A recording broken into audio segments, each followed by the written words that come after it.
On August 7, 2026, a 14-year-old in Bangkok woke up and within hours triggered one of the most massive multi-agency public crisis lockdowns Thailand has ever seen. Yeah, it was completely unprecedented.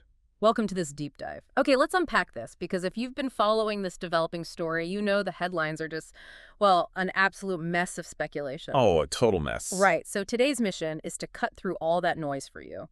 We want to strip away the rumors and look strictly at the confirmed forensic timeline, just so you can understand exactly how this unfolded, especially if you're an absolute beginner to this case. And that timeline is, it's the absolute anchor here Hmm. because it actually starts miles away from the school itself. Wait, really? Yeah. According to the confirmed reports, the 14-year-old suspect allegedly shot his grandparents inside his own home first. Oh, wow. Right. And from that private residence, he then transported a firearm to a school on the outskirts of Bangkok. And, that is where he opened fire on the students and teachers.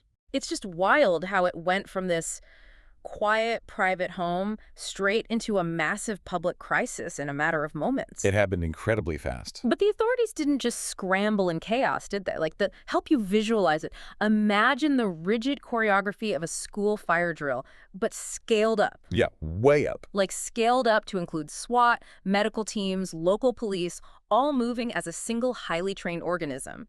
They rushed in, evacuated the students, secured the perimeter, and got it injured to local hospitals with just incredible speed. And the speed of that multi-agency lockdown undoubtedly saved lives. But it also did something else really crucial for the investigation. What's that? It froze the crime scene instantly. Ah, right. And that frozen scene is exactly what investigators are now using to answer the biggest lingering question. Like, why did a 14-year-old do this? Which naturally brings us to the rumors, because right now there is no officially confirmed motive, yet social media is just flooded with theories. As it always is. So investigators are actively sifting through several potential factors. They're looking into intense academic pressure, possible school-related problems, and there are these unconfirmed claims of bullying. Okay. They are also examining the teenagers' reported interest in firearms and shooting games. And what's fascinating here is the psychological framework investigators actually use to process this stuff. How so? Well, they aren't looking for a single, simple reason. They're looking for a behavioral cascade. Wait, I have to stop you there, because mentioning shooting games feels like a massive leap.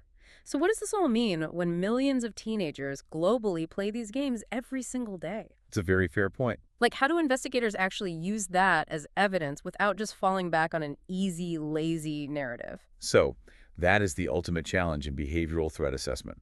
Investigators use a concept called leakage. Leakage. Right. They aren't criminalizing a common hobby. Instead, they're looking for signs that violent intent, like, leaked into real life before the event actually happened. Oh, I see. Yeah. Like, did the interest in games cross a line into an obsession? Were there specific threats made online? Or maybe a sudden drastic shift in the teenager's real-world baseline behavior? Got it. They have to isolate actual psychological triggers from just everyday teenage habits, weighing the evidence without committing to a narrative until the forensic data proves it. Which is a crucial takeaway for you as you follow this story.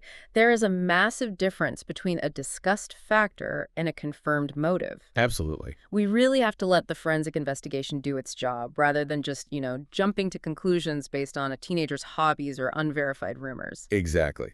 Once investigators map out that behavioral cascade and cross-reference it with the physical evidence, we will finally have a verified understanding of the why. Right. And as we wait for those answers, there is one detail from the timeline that really just stays with you. Yeah. Given that this 14-year-old allegedly shot his grandparents at home before ever stepping foot on the school grounds, it leaves you wondering. It really does. Like, how did the initial accessibility of that weapon within the household happen in the first place?